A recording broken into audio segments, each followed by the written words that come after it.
কাতার থেকে বাংলাদেশ ঢাকা রুটে বিমান ভাড়ার সাম্প্রতিক আপডেট অনুযায়ী টিকিটের দাম বেশ কিছুটা কমেছে। বিশেষ করে রমজান এবং পরবর্তী সময়ের জন্য বেশ কিছু সাশ্রয়ী অফার পাওয়া যাচ্ছে। নিচে বর্তমানে এয়ারলাইন ভিত্তিক ভাড়ার একটি ধারণা দেওয়া হলো। সাশ্রয়ী এয়ারলাইন্সের ভাড়া। Low cost airlines. বর্তমানে সবচেয়ে কম ভাড়ায় যাতায়াত করা যাচ্ছে সালাম এয়ার এবং এয়ার অ্যারাবিয়াতে। সালাম এয়ার ওয়ান ওয়ে একমুখী, ভাড়া প্রায় 503 কিউএআর থেকে শুরু। ফ্লাই দুবাই ওয়ান ওয়ে, ভাড়া প্রায় 620 কিউএআর থেকে পাওয়া যাচ্ছে। এয়ার অ্যারাবিয়া এদের রিটার্ন টিকিট বা ওয়ান ওয়ে টিকিটে প্রায় বড় ছাড় থাকে। 2. সরাসরি flight, direct flights.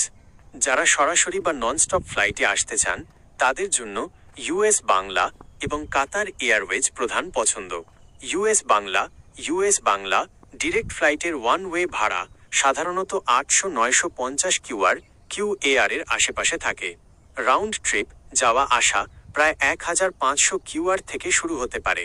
Qatar Airways premium service হিসেবে এদের ভাড়া কিছুটা বেশি হলেও বর্তমানে কিছু নির্দিষ্ট তারিখে ডিরেক্ট ফ্লাইটে 1069 কিউএআর থেকে অফার দেখা যাচ্ছে। 3. অন্যান্য airlines connecting flights. Sri Lankan airlines Colombo হয়ে ঢাকা যাওয়ার রাউন্ড ট্রিপ টিকিট প্রায় 1410 কিউএআর থেকে পাওয়া যাচ্ছে।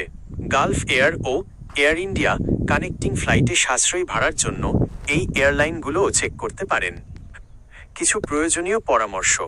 টিকিট কাটার সময় ভ্রমণের অন্তত 2 মাস আগে টিকিট বুক করলে সবচেয়ে কম দামে পাওয়ার সম্ভাবনা থাকে।